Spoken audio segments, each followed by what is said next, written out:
Now, three senior high technical schools have received ICT facilities.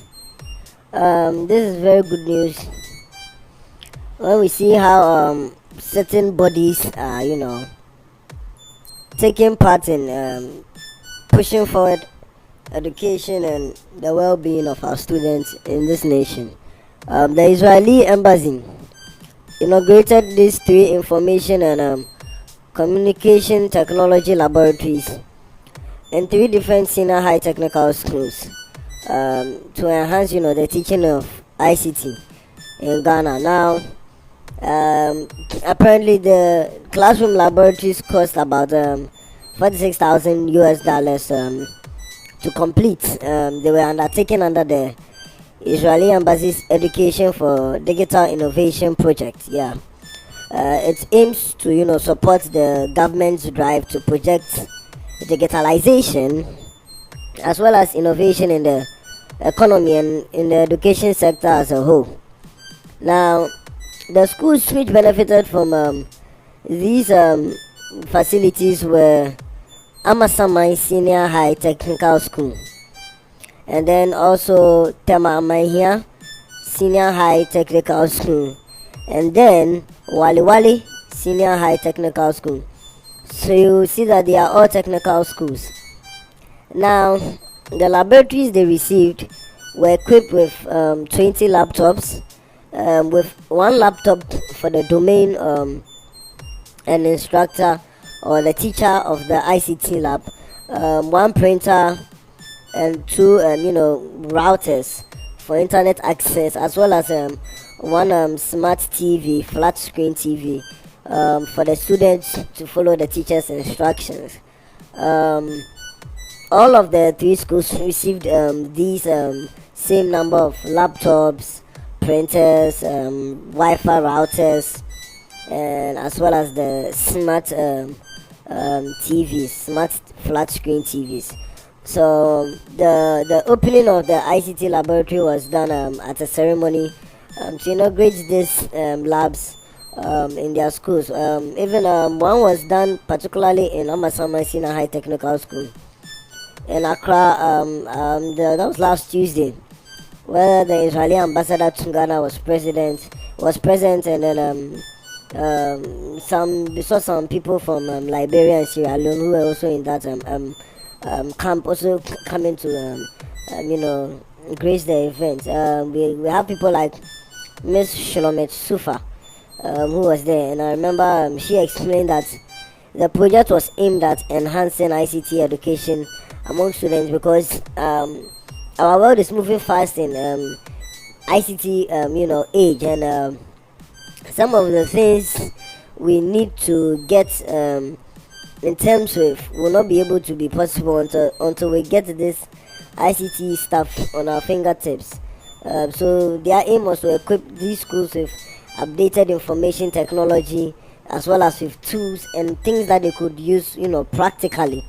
Not just things that they will learn, but they could also have a feel of these computers, know what to do about the things that are given to them, so that projects will be made easy for them to undertake, and so that they themselves will have a clear idea of what it is like to be in this ICT age.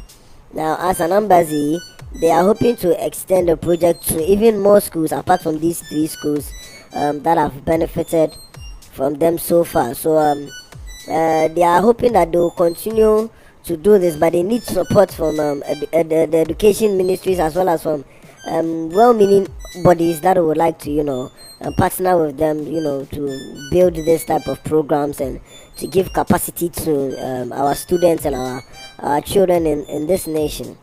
Now, she also noted that this project actually began last year, around October. Yeah, so that was October 2021.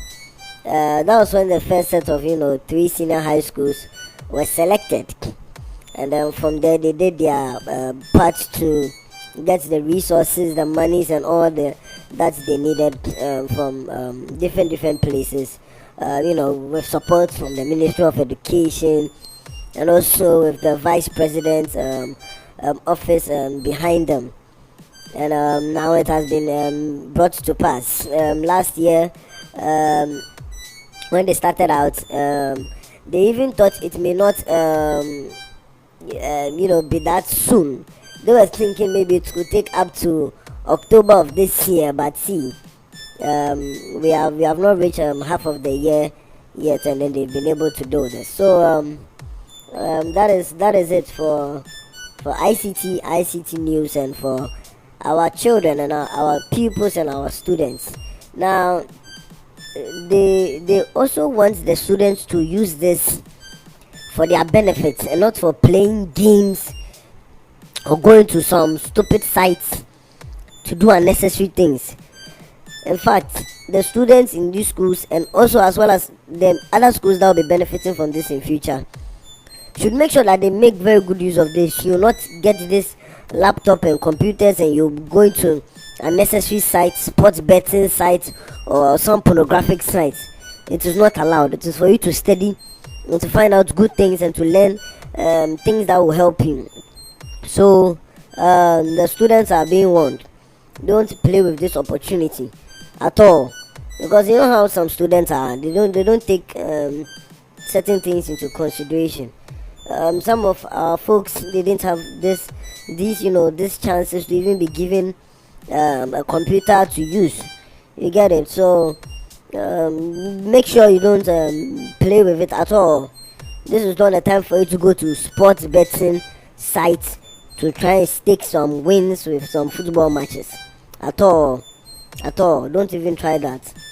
We are commending all those who had a hand in this, all those who played a part in bringing this to pass. We don't know how easy it was for you. Sometimes even hearing the amount of monies alone that went into it alone makes me it gives me the chills. And that was even in dollars, not even in Ghanaian cedis, and it was in the thousands. So you get it. It's not easy just to get up and put out that money. You get what I'm saying? It's not everybody who will be able to do that easily.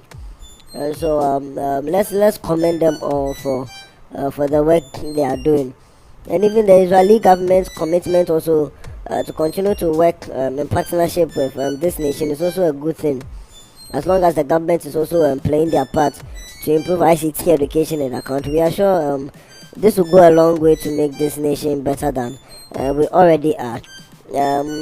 I heard them saying that they were very committed to ensuring that a lot more students benefited from the project, because it was one of their passions, seeing how Ghana has established good relationships with them. So like I was saying, she appealed to the students and the teachers to take advantage of this opportunity and to build their ICT skills for the next level of their academic and their work life, and not to play with them at all, and not to play with them or take them for granted. So please, don't make that mistake of using these laptops for unnecessary stuff. And then also be careful with how you use them. Don't take things like water and the rest very close to them.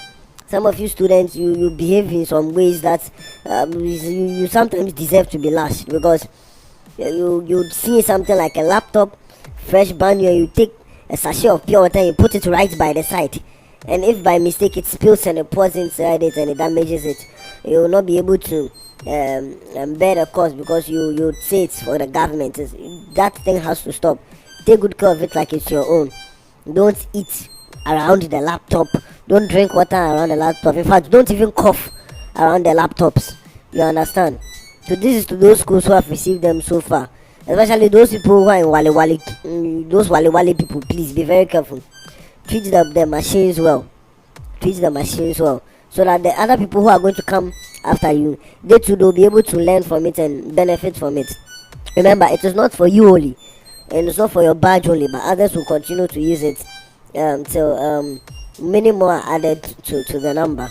Alright, now a Deputy Minister of Education, Reverend John Intimfojo, also promised to ensure that all the educational infrastructure projects in the school will be completed, because there are some schools where they were lacking some of these infrastructure projects, and some were halfway done. So they claim they are very much aware of the challenges of some of these schools, and they are hoping to make sure that every infrastructure project that has money put inside of it will be continued. Also, there are some projects that are funded by Get Fund. We know that Get Fund even partnered with some parents and teacher association, to get some of these infrastructures properly done. So hopefully that one will take its course, and then we'll see what will happen from there. Okay, so thank you very much for listening. You can leave your comments in the section below, and have a nice day.